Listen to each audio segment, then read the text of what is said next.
The gentleman from the 23rd District, Representative Hansen. Thank you, Mr. Speaker. I come from a family with 2 generations of Navy veterans. My grandpa served in World War II. My uncle served during Vietnam. I did not serve in the Navy. I am here in the legislature, which I'm afraid, in the eyes of some members of my family, makes me a bit of a disappointment. They have a point. But because today is Navy Day, I wanted to share briefly with you the story of my family's service in the Navy. I will warn you up front that it's a story where nothing really happens.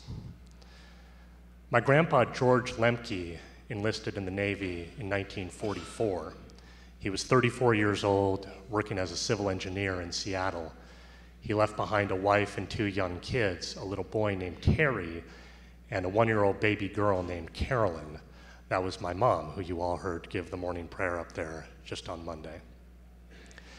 He was a gunnery officer aboard a merchant marine vessel running convoy in the South Pacific. These ships were part of the supply chain for the Asian front, but they were basically sitting ducks, and so they had a 4-inch gun mounted forward on the bow, and then anti-aircraft guns at port and starboard, and a naval gunnery officer overseeing them. That was my grandpa. He did a little bit of everything on that ship. He oversaw the guns, of course, but also helped with navigation, did some cooking. Every now and then their sonar would detect an enemy submarine and the whole ship would fall silent, and he would walk around to make sure no one was doing anything. That's about as much excitement as they had during the war. Last night I read some of the letters that he sent home, and Mr. Speaker, I was wondering if I may have your permission to read briefly from a few of them. Please continue. February 28, 1945, Dear Gladys, since the ship was inactive for a time, there was considerable house cleaning to be done. If you think your house gets messy, just imagine the cramped quarters aboard ship. Another one from a few months later when they're in port. Dear Gladys, the stay here is going to be very boring. The repair work always goes so slow. One last one. Dear Terry, your daddy has been riding on this ship for 18 days on the big ocean. All there is to see is water, fish, and birds. So this last letter, this is to my uncle, Terry Lemke, who followed my grandpa into the Navy 20 years later. He was working as a civil engineer in Seattle, just like his dad, and he'd gotten a deferment from Vietnam. One Friday night in the fall of 1965, he is driving home and he hears on the radio that the military is no longer giving deferments to married men. The next Tuesday, he gets a letter from the Army inviting him to come in for a physical. So he talks to his dad, my grandpa, and they decide he should enlist in the Navy. He goes to officer school.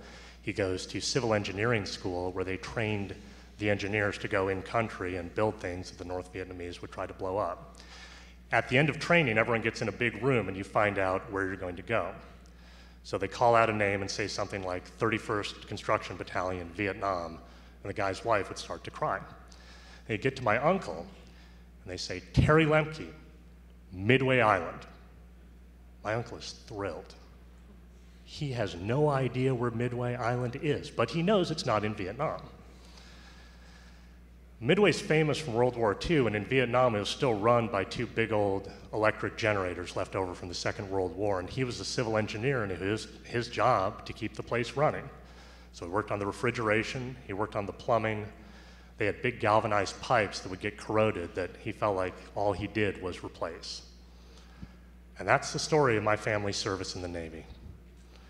I'll warn you up front that this is a story when nothing really happens. And that's true. But in an important sense, it's not true at all.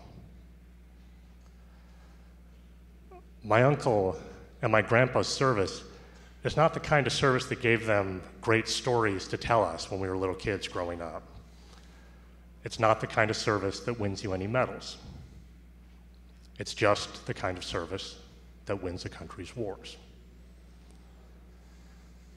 200 years ago, in 1812, the USS Constitution won some of the greatest victories in American naval history, some of the greatest victories in the world's naval history. And later this year, we will celebrate the 200th anniversary of that service. And we honor that service today.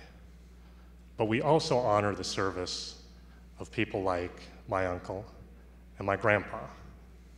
Wars are won with great acts of heroism and valor, but it's also won because my uncle's fixing the pipes at Midway Island. My grandpa's standing on the deck of that ship day after day, missing the heck out of his young family with nothing to look at but water, fish, and birds. That service is invisible to everyone, except for your family and your shipmates and your God. And really, you'd have to be a fool to want much more of an audience. So today, we honor the service of the men and women in the Navy, and if I may be granted a moment of personal privilege, Please continue. I would like to say thank you to my uncle Terry, who is still with us, my grandpa George, who is not, for their service. I was blessed to be born into a wonderful family. Thank you very much.